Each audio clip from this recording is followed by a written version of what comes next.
PM ya. Jadi dia keluarin pistol tuh. Kamu saya tembak ya. Berani-beraninya melawan pemerintah. Saya bilang tembak aja. Ditodongkan. Ditodongkan tuh pistol di sini saya. Ini pakai peredam nih saya. Saya tembak juga nggak akan ketahuan. Saya bilang tembak aja Pak sebenarnya.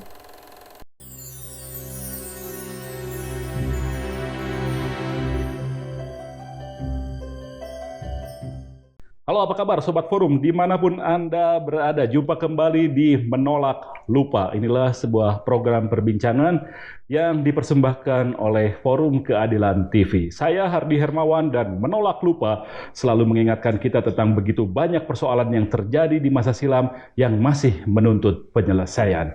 Kali ini saya bersama dengan aktivis mahasiswa tahun 77-78 yang masih aktif berkegiatan politik hingga hari ini. Saya bersama dengan Nizar Dahlan. Apa kabar, Bang Nizar? Alhamdulillah baik, Mas Hadi. 77-78 ya? 7778. Jadi sekarang usianya? Menjelang 71. Menjelang 71. Iya. Jadi waktu itu usia 25-an? Usia 24 lah. 24-25. Masih galak-galak. Masih galak-galak ya. Tahun 77-78 Anda berkuliah di? Saya di Bandung. Di Bandung? Iya. Saya di Bandung, di Unpad. Nah terus karena kita ada kegiatan di Jakarta, saya ke Jakarta dengan teman-teman. Ya, kegiatan apa? Kegiatan biasalah diskusi kan. Diskusi mahasiswa. Antara lain yang kita diskusikan, Komkaptib waktu itu mengeluarkan operasi kilat. Kopkamtib, Komando Pemulihan Keamanan dan Ketertiban. Itu alat kekuasaan.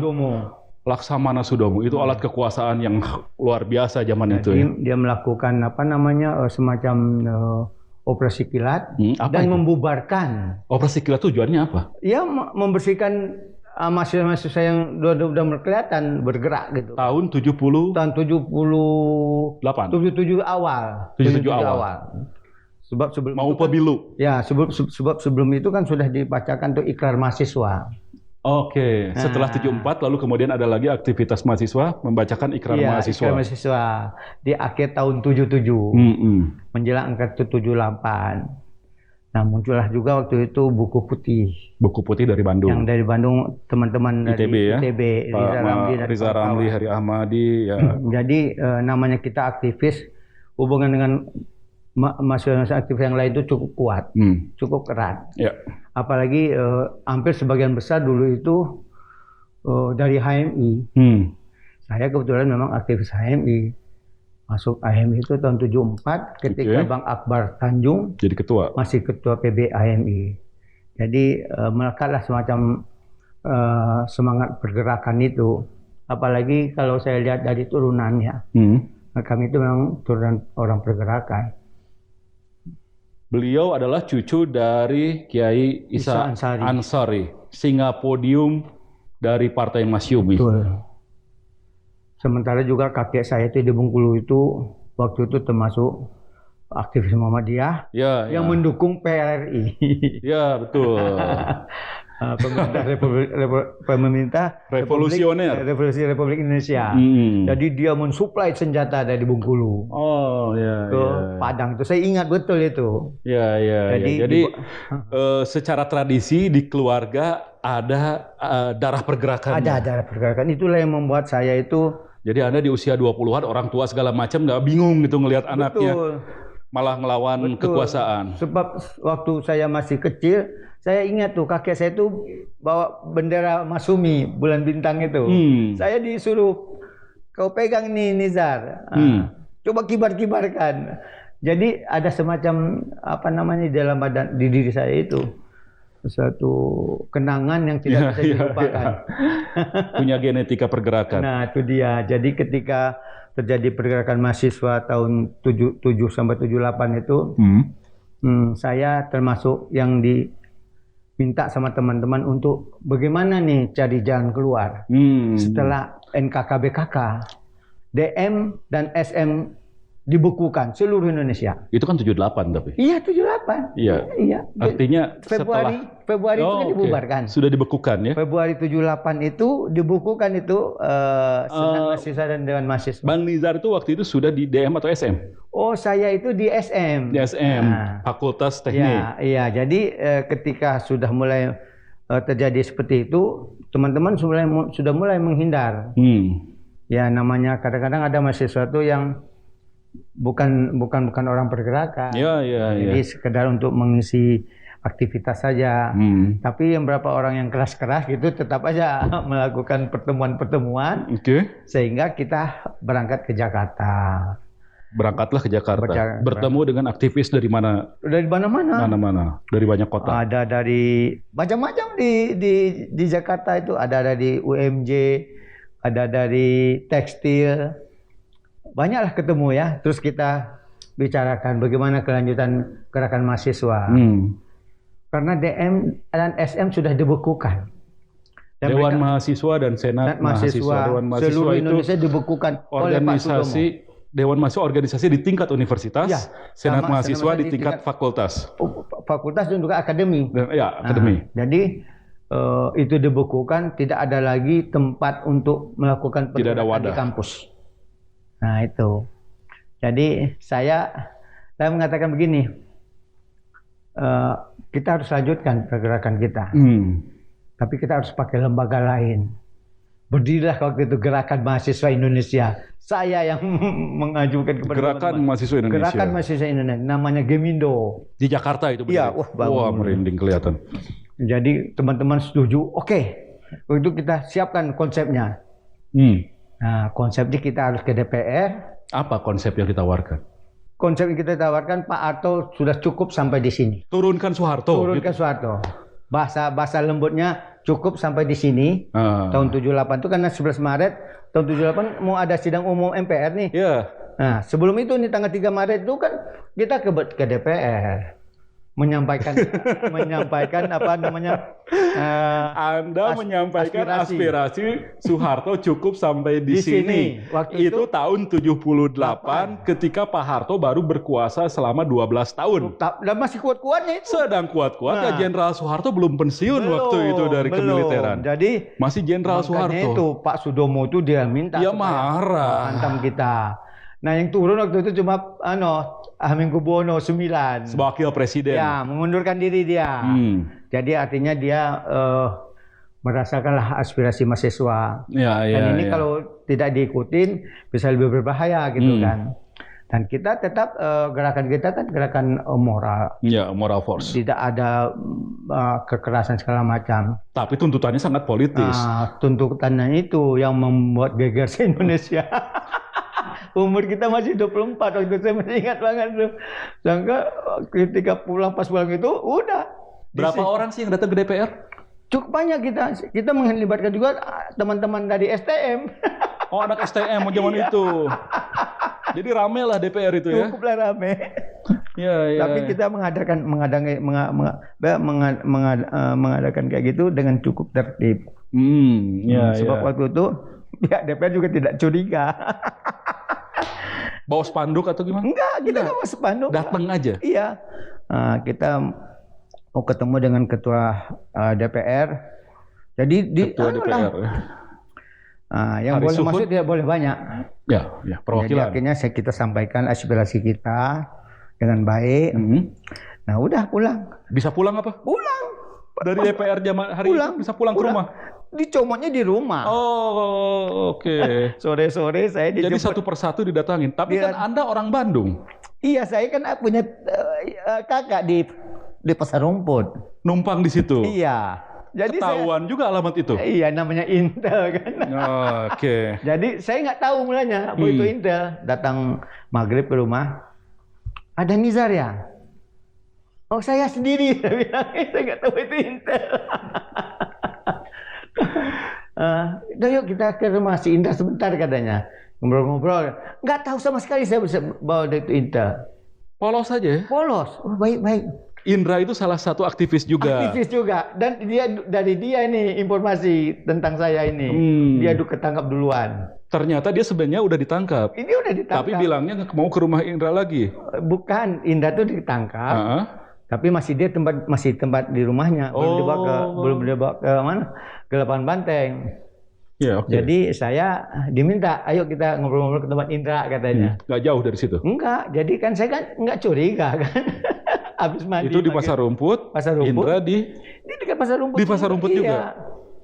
Nah, dia dari Akademi Tekstil dia.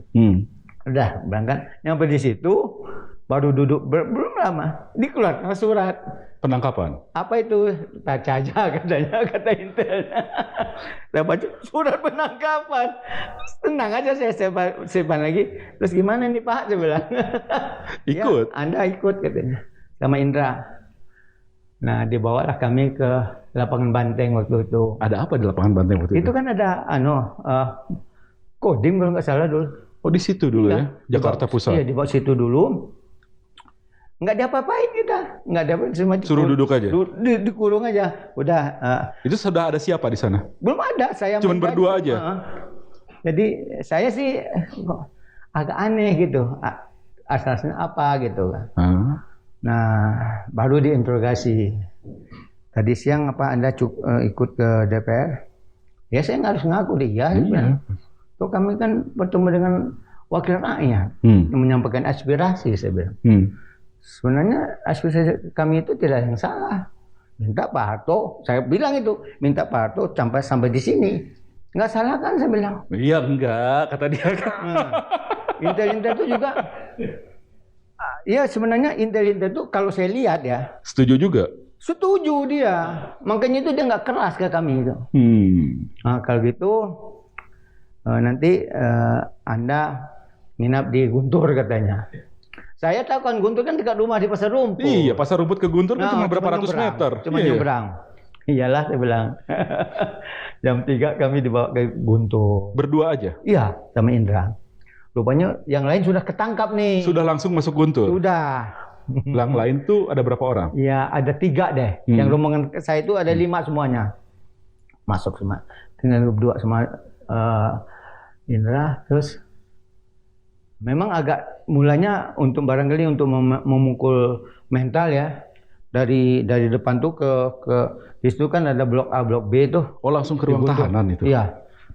Suruh merayap. Udah untuk menghancurkan mental kan. Udah merayap kita daripada kita di apa-apain ya merayap kayak Iya, kebayang. Ke blok A gitu. Dia sampai situ, wah ada yang karena saksa. Cuma pakai cincut aja. Lebih gede dari kalian ini mengganggu orang tidur aja. Tapi logatnya logat Minang. Ya udah, saya bilang. Kaget dia. Kamu orang Padang ya? Iya, saya bilang. Udah, masuk. Ada gunanya juga di situ ya. Iya. Oke. Langsung diundanglah ke kamar dia. Suruh dia sama anak buahnya bikinkan kita super mie. Bikin mie instan. Iya. Itu tadi, Anda sendiri? Iya, sama si Indra tadi berdua. Terus saya bilang saya ada teman lagi 3 orang. Siapa itu? Saya sebut. Oh, ada tuh. Panggil. Siapa aja itu yang udah disebut? Ya, ada Rosmel. Rosmel dari?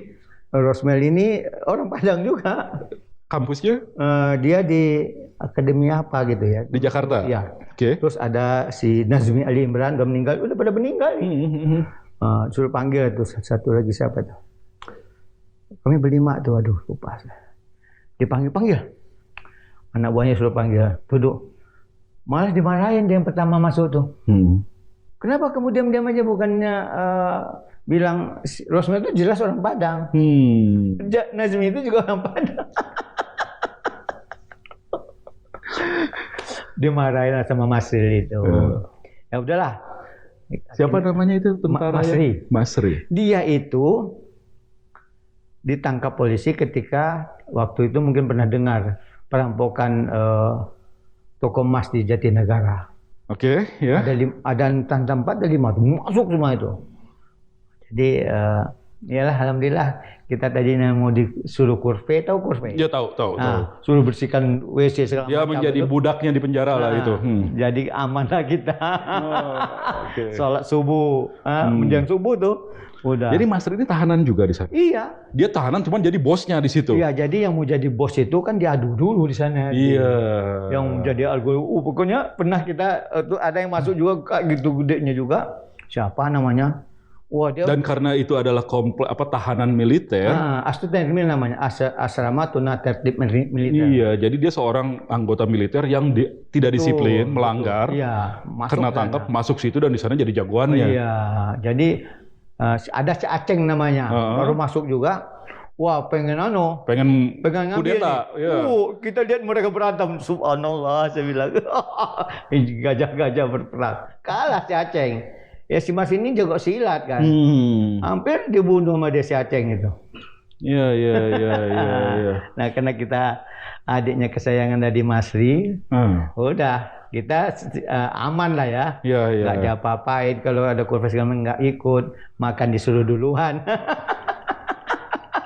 Kemudahannya situ. Saya nggak tahu apakah itu Allah memberikan kemudahan. Wallahu a'lam. Padahal nasib orang yang ditahan di Guntur itu. Wah. Jadi sebelum saya masuk itu di depan di kantor saya diinterogasi sama Kolonel Edi Nalapraya. Oh, yang kemudian jadi wakil gubernur. Iya, waktu itu dia asisten 1. Iya, dia seorang kolonel PM ya. Jadi dia keluarin pistol tuh. Kamu saya tembak ya. Berani-beraninya melawan pemerintah. Saya bilang tembak aja. Ditodongkan Ditodongkan tuh pistol di sini saya. Ini pakai peredam nih saya. Saya tembak juga nggak akan ketahuan. Saya bilang tembak aja Pak sebenarnya. Terus nanti akan tahu. Rupanya ciut juga dia dimasukin lagi. Kok Anda bisa tenang gitu? Enggak tahu, itulah yang membuat saya tahulah kenapa tuh ya. Saya suka baca ayat kursi. Oke. Jadi ayat kursi itu saya pernah dinasihatin sama orang tua dulu. Kamu kalau ada apa-apa bacalah ayat kursi. Insya Allah kamu akan dilindungi oleh Allah. Itu jadi, aja senjata saya. Begitu masuk sudah langsung ditodong, diancam akan ditembak. Iya. Oleh seorang kolonel. Kolonel Edi Nalapraya. Anda hanya menjawab silakan tembak saja, nanti juga orang akan tahu dia sudah luluh. Betul. Lalu setelah itu Anda disuruh merayap masuk tahanan. Nyampe di dalam sama jagoan di dalam. Iya. Tadinya dipikir mau disiksa juga, ternyata karena sama-sama orang Minang, jadi baik. Iya, dia logat Minang itu kentara banget. Ada banyak sekali keberuntungan yang menyertai. Kita akan lanjutkan lagi. Bang, kita harus jeda dulu sejenak. Kita akan lanjutkan lagi menggali pengalaman dari seorang Nizar Dahlan, aktivis mahasiswa 7778 di Menolak Lupa. Kami kembali saat lagi.